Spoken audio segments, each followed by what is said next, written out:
era globalisasi, ancaman tidak hanya datang dari luar, tetapi muncul juga dari dalam, seperti melemahnya kesadaran untuk bela negara.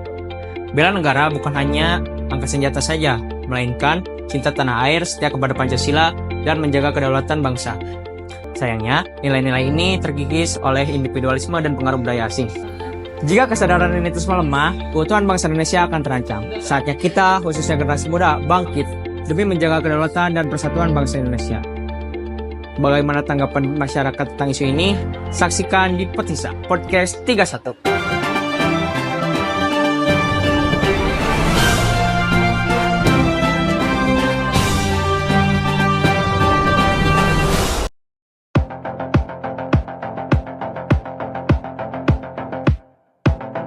KPK menetapkan Menteri Sosial Juliari Batubara dan 2 pejabat pembuat komitmen di Kemensos serta 2 pihak swasta sebagai tersangka kasus dugaan korupsi dana bantuan sosial COVID-19.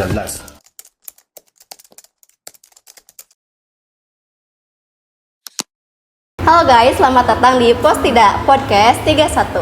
Sebelumnya perkenalkan, nama saya Wendy Luciani dan di sini saya sudah bersama rekan saya. Boleh memperkenalkan dirinya? Baik, perkenalkan nama saya Ajeng Musikasari dari program studi D4 Keperawatan Anestesiologi dari Fakultas Ilmu Kesehatan. Nah, sesuai yang telah disampaikan sebelumnya tentang isu yang disampaikan oleh teman kita, bagaimana sih pendapat mahasiswa tentang isu tersebut? Langsung saja ke pertanyaannya, bagaimana sih peran mahasiswa dalam meningkatkan kesadaran bela negara di lingkungan kampus dan masyarakat? Oke, untuk meningkatkan bela negara di lingkungan kampus, menurut saya itu kita bisa mengikuti kegiatan yang di dalam kampus maupun di luar kampus. Dan juga kita bisa menerapkan di kehidupan sehari-hari ya, tentu saja seperti kita mengikuti peraturan yang sudah ditetapkan oleh kampus, tentu juga harus menerapkan peraturan yang sudah ditetapkan oleh pemerintah dan juga negara. Kita juga sebagai negara demokrasi, kita juga bisa ikut andil dalam demo apabila isu-isu politik sedang buruk gitu di Indonesia. Kita juga bisa menolak hoax di banyak sekali kan hoax sekarang tuh di Indonesia, berita-berita yang palsu. Kita juga bisa menolak apabila itu bisa memungkinkan terpecah belahnya negara. Nah, langsung saja ke pertanyaan kedua, apa sih yang dapat dilakukan oleh mahasiswa dalam membantu untuk mencegah atau melawan korupsi di lingkungan kampus ini? Mencegah ya, kita bisa membuat seperti webinar, seminar yang bertemakan tentang bela negara, tentang korupsi juga. Kita juga tentu saja bisa membuat konten-konten seperti video, infografis tentang mengenai budaya anti korupsi gitu. Kita juga tentu saja harus bisa menerapkan di kehidupan sehari-hari sebagai mahasiswa. Kita harus sadar bahwa pentingnya budaya anti korupsi dan juga bela negara. Nah, pertanyaan terakhir nih, apa yang bisa mahasiswa lakukan untuk meningkatkan kesadaran masyarakat tentang pentingnya keterlibatan dan pemberantasan korupsi? Lebih ke masyarakat ya. Kalau misalnya seperti yang sudah saya sampaikan tadi di pertanyaan yang kedua, kita bisa melakukan seminar dengan mengirimkan narasumber yang memang sudah terpercaya, sudah menguasai materi tentang budaya anti korupsi maupun bela negara. Ya, gitu seperti gimana sih pentingnya budaya anti korupsi gitu. Kita juga bisa langkah-langkah tentang pencegahan, terus konsekuensi tentang kita menerapkan korupsi itu bagaimana nantinya ke depannya. Terus kita juga tentu saja harus menerapkan di kehidupan sehari-hari. Nah, kita juga ini sedang MOOC kan, MOOC ini juga bisa melatih kita untuk meningkatkan budaya anti korupsi dan juga bela negara. Mungkin cukup sekian ya dari pendapat dari mahasiswa. Nah, di podcast selanjutnya kita akan melihat pendapat dari tenaga pendidikan. Halo guys, kembali lagi di Potisa Podcast 31. Perkenalkan, aku Neza Dwi Maharani sebagai pewawancara 2. Nah, di sini kita udah bersama narasumber. Ibu boleh dikenalkan dirinya? Boleh, dengan Ibu Sri Suhati, guru PKN di SMA Negeri 1 dari Polok. Ya. Kita langsung ke pertanyaan saja ya Bu ya.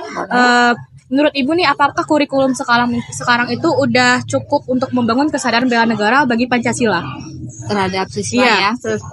Kalau secara umum sebenarnya setiap kurikulum itu pasti membangunnya tentang kesadaran bela negara ya, karena dari pengertian bela negara itu sendiri kan bagaimana siswa itu bisa mempersembahkan apa yang terbaik yang dia bisa lakukan. Jadi tidak harus menjadi TNI, tidak harus menjadi Polri, tetapi apa yang terbaik dari yang dia bisa gitu kan. Jadi dari prestasinya dia bisa menunjukkan bahwa dia sedang membela negara dengan mengharumkan nama bangsa, setidaknya tidak membuat sesuatu yang buruk terhadap bangsa dan negara gitu ya. Pasti ada itu.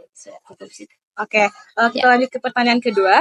Gimana sih Ibu menjelaskan dampak korupsi terhadap implementasi nilai-nilai Pancasila kepada siswa? Gitu? Oke, ya. Kalau dampak korupsi itu sendiri memang sangat luas, tetapi kalau Ibu biasanya menjelaskan ke siswa itu dari contoh kasus yang nyata, misalnya kita real aja ya, misalnya ketika ada berita-berita atau misalnya kalau sekarang media massa ya yang lebih menghakimi itu ada berita tentang korupsi, kita analisis sedikit dampaknya gitu. Kalau misalnya korupsinya itu di bidang pendidikan misalnya, apa dampaknya? Pasti fasilitas pendidikan tidak akan mencapai apa yang diinginkan ya dari target itu.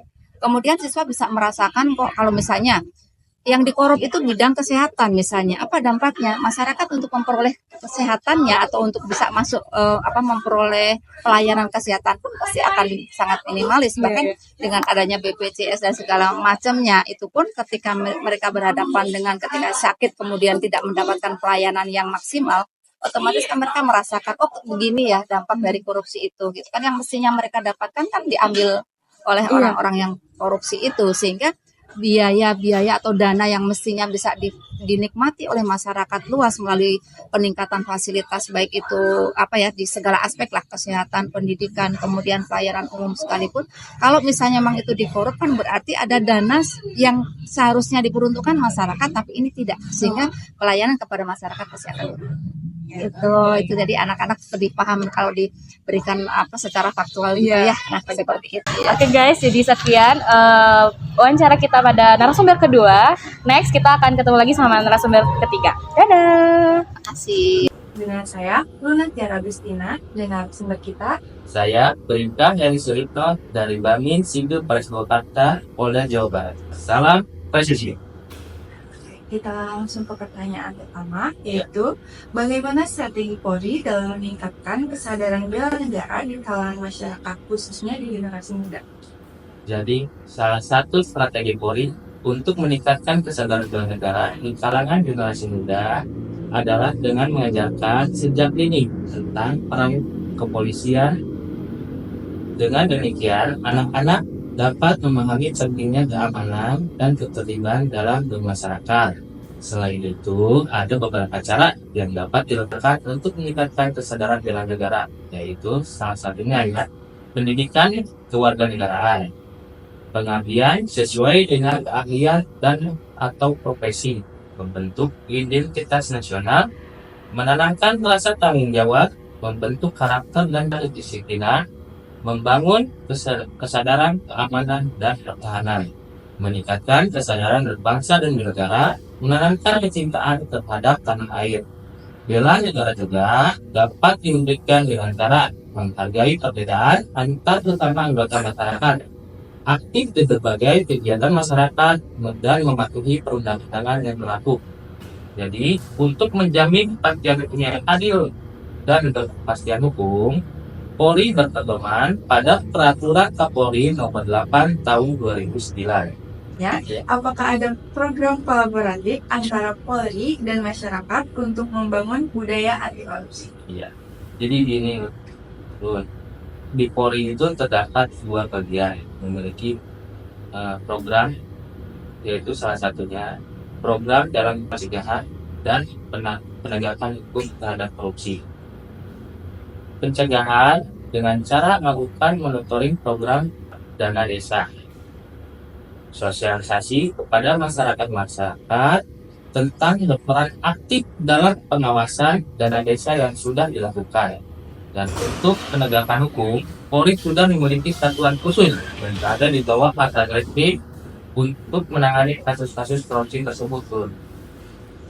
Cukup sekian ilmu yang kita dapat dari narasumber ketiga. Sampai jumpa lagi di Potisa Podcast 31. Selamat siang.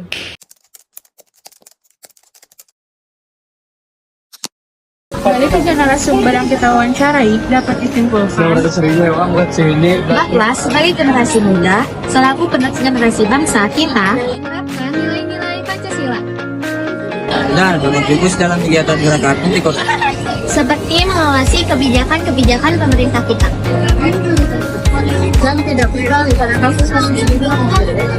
Petisa kata-katanya dong. Singkat saja, Pancasila terjaga, negara sejahtera. Paham?